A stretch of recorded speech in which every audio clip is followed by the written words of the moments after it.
You're performing in Toronto for the Juno Awards, for the ceremony. How excited are you to get on a stage back where it all started?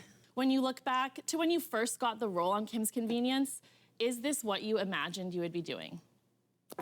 Oh, wow. It's that and more. And it's always a good season for a French tuck, I assume? Always. There's never a time when a French tuck isn't a thing. Did you have to pull over, Alex? I feel like you have to pull the car over when you win a Grammy.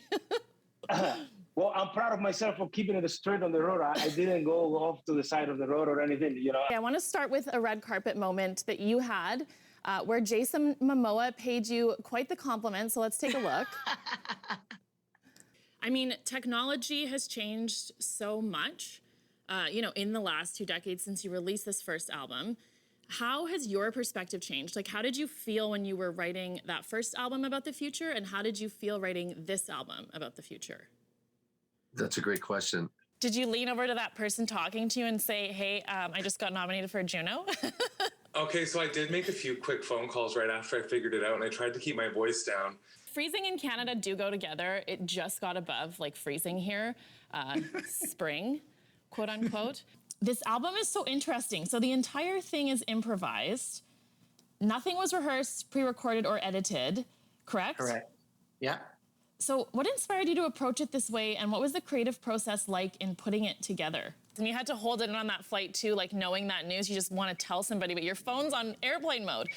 Here's the thing, and I think that it did allow me to really just relish in that moment. Okay, so you mix things up on this album. It isn't just one style. There's some hard rock, there's some, you dabble in a little bit of country, but it still works. So I guess what inspired the variation of style, and how did you keep it cohesive? Well, that's a great question. So you now have 4 Latin Grammys, you have 2 Junos, you have a Grammy as well. So my question is, the most important question, where are you gonna put the Golden Gramophone?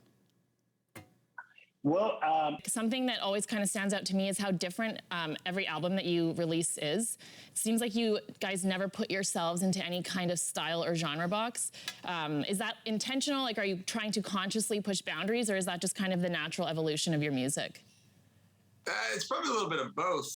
That's really beautiful. That whole story, like from your engagement to your marriage to those songs. How do you want people to feel when they listen to the album? I just really hope it's a positive listen for people. You've played a lot of different characters. In Mr. Robot, you played Gideon. In this, you're in a period piece. How is it different to prepare for a piece that has a lot of historical context versus doing a show where maybe it's more of an imagined world or something a little bit more futuristic? It's all fun and games.